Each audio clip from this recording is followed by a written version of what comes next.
Earth itself is a sort of purgatory, something between the Buddhist heavens and Buddhist hells. For most people on Earth, the law of attraction is sort of true. It has truth in it, but it takes some skill to seriously begin to apply it.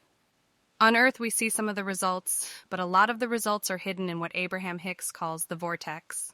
Buddhism speaks of creatures called hungry ghosts. If there are hungry ghosts, then the law of attraction would not be very useful to them. It is doubtful these hungry ghosts would learn the details of the law of attraction or take the time to understand the finer points of the idea. Even if they did understand it, they would be too driven by basic physical needs to be able to make a lot of use of it.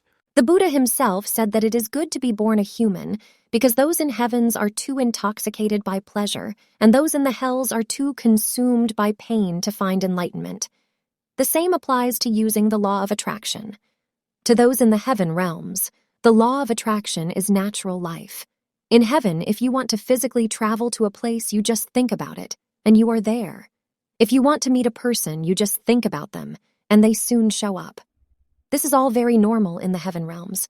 Because it is normal life, people do not take the time to learn it. For someone in the Buddhist hell realms, life is confusing and injustice is frequent. If someone in the hell realms were to begin studying the law of attraction, there would be so very little evidence of it for it to seem like it had any reality at all. On Earth, we can see enough evidence of it to begin to believe it works. But there is still so much injustice and randomness caused by karma and group karma and spiritual forces acting on reality that the law of attraction seems like it works to some degree, but like it does not always work in every situation. The law of attraction is the equivalent of having a large mirror over your head that reflects your deepest thoughts and feelings and motivates and desires to everyone around you. As the psychic power of people rises, the law of attraction increases. People become more aware of what you are and what you want. We have seen that the truth of the law of attraction depends upon what spiritual team you are in. What does the Christian church think of the law of attraction?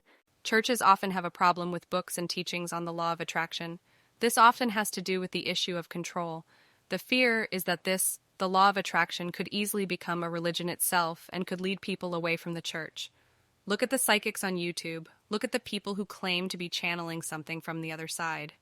In the view of established churches, all this belongs together and is dangerous. This makes sense in a way, if you think about it.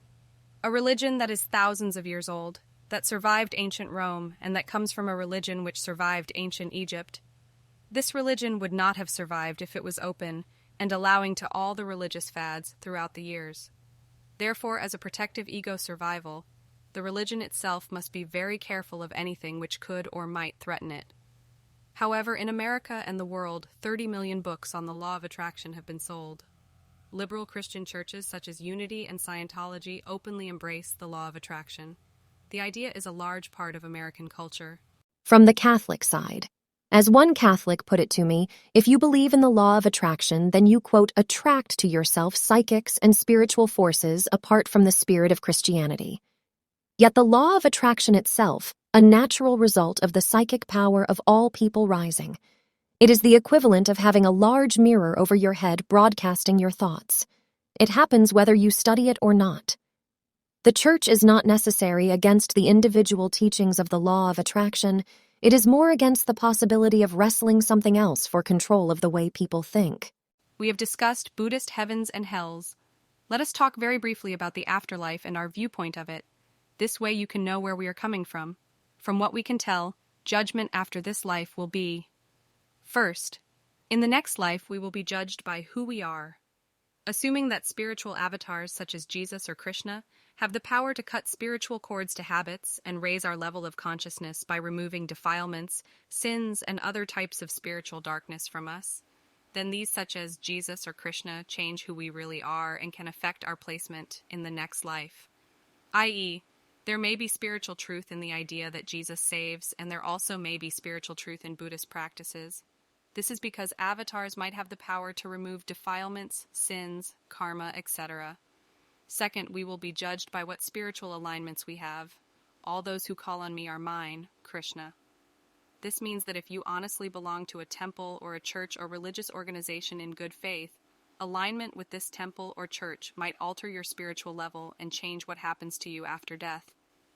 This is also a warning that studying and evaluating the morality of Buddhism is not the same as praying to Buddhist gods. A Christian can evaluate the teachings of Buddhism without, quote, taking refuge in the Buddha, and without praying to a Buddha, even as a sign of respect. Praying to a Buddha may change our spiritual alignment. Studying Buddhism does not. Now let's move back to discussion of the here and now. Question. Earlier, we answered the question, assuming some religion like Christianity or Buddhism is true, how does the law of attraction relate to it? The earlier question was, coming from the perspective of Christianity and Buddhism, how do these religions feel about the law of attraction? Now we are asking the question from the reverse.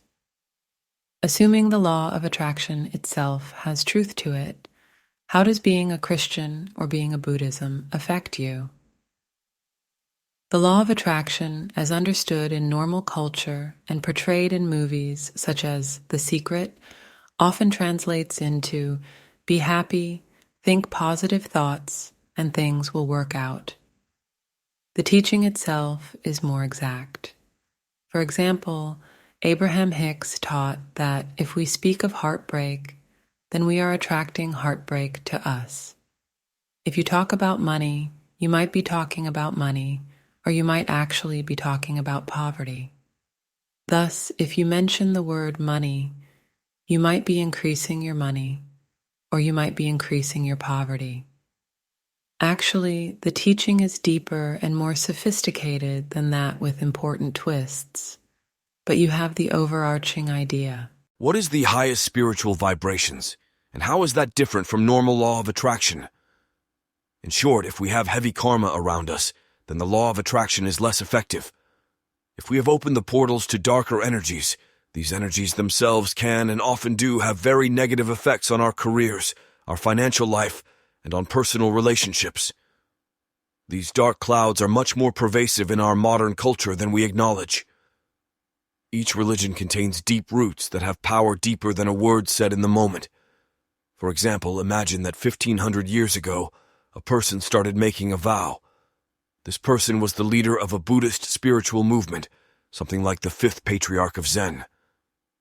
This vow was also made by your grandfather and his grandparents and their grandparents before them.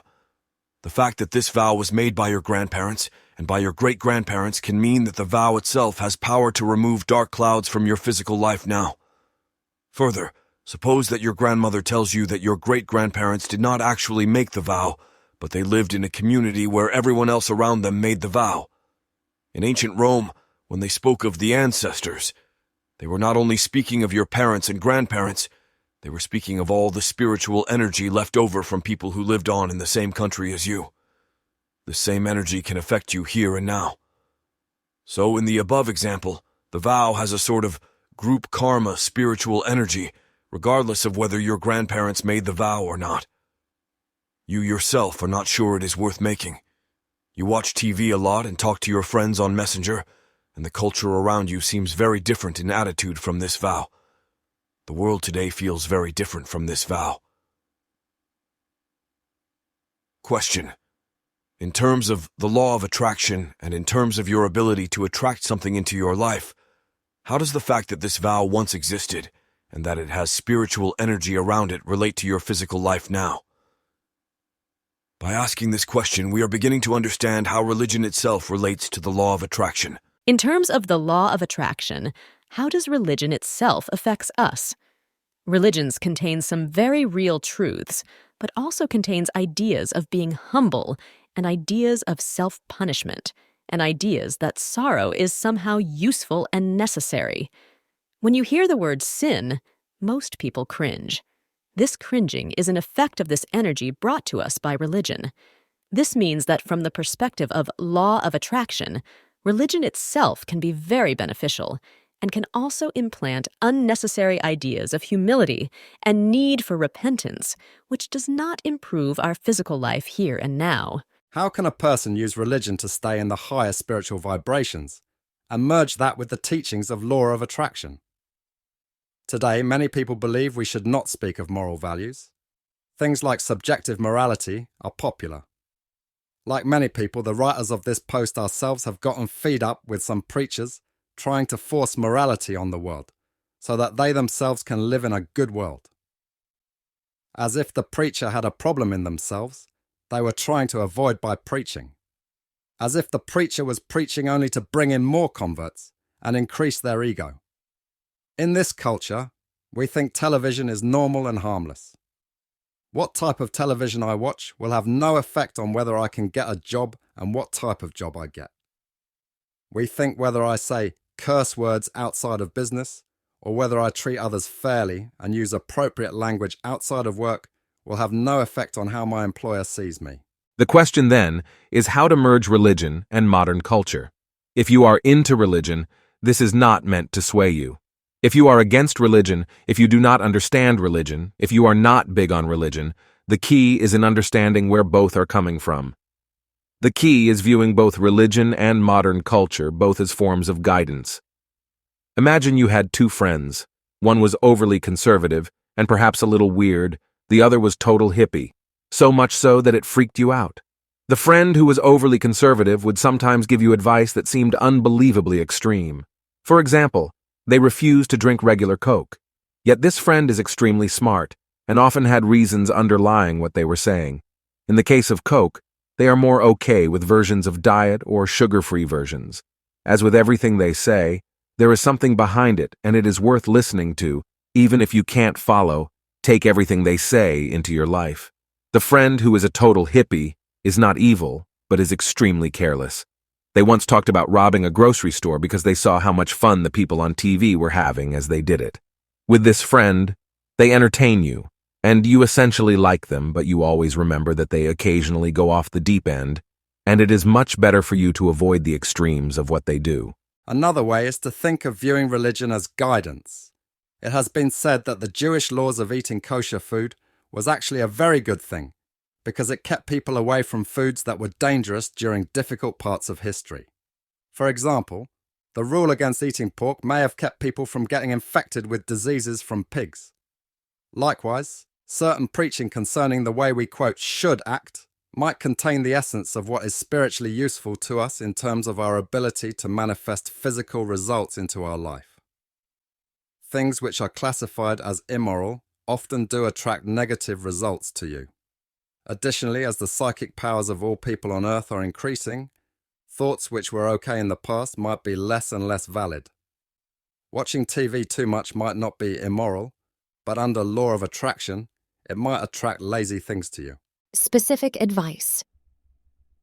The first answer, the main vow from all religious teachings that is most important is to avoid negativity in all its forms. Avoid hateful language. Avoid negative gossip. Avoid abusive actions and words that hurt. If you will make and keep this vow, you will find yourself in harmony with the core of most religions. Second answer, if it's possible that some churches and temples are very extreme. However, the more we explore the reasons behind the teachings, the more sense they make. For example, I used to think that the sexual morality of Catholicism was simply stupid. Then I started researching how effective modern and historical birth control actually is.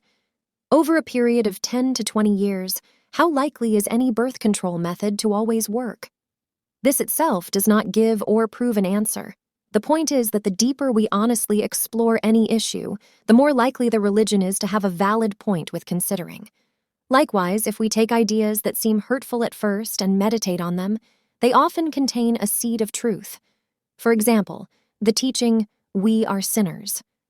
Alcoholics Anonymous has people say, "I am an alcoholic." They know that this acknowledgement is the key to healing because it is asking for help. Perhaps telling God you are a sinner is similar. It is inviting help. David Hawkins has a scale of consciousness. Hate is near the bottom. Pride is higher. Love and enlightenment are at the top. David Hawkins explains that spirituality-naive people jump to the top and operate as if they are already near the top of the scale. More serious students find where they are and start with where they actually are. Perhaps saying "I am a sinner" is similar to Hawkins' advice to find where you are on the scale of consciousness and work from there. There are many people with many different personalities and viewpoints. Religious groups have many different types of people in them. In the Rational Bible, Deuteronomy edition, in the section, God Wants Us to Have a Good Life, Dennis Prager says that there is a passage that when we die, we will have to give an accounting before God of every legitimate happiness we could have experienced and choose not to. Again, in the commentary to the Bible, it says that when we die, we will have to give an accounting before God of every legitimate happiness we could have experienced and choose not to. This means that within religions, there are happy and fun people who enjoy their life.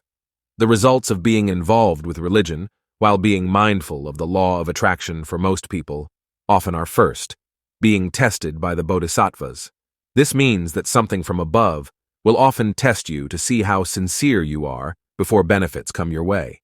It also means that there is a period of time where internal work must be done before significant results manifest. So only get involved with something you have some level of curiosity with or seriously belief in, because you will be tested. Second, interesting levels of success appear in your life. Third, unprecedented levels of achievement and accomplishment are often the final result. The website allpeopleareconnected.com respectfully compares Christianity and Buddhism to each other and considers how each of these religions will affect your ability to manifest the life you want.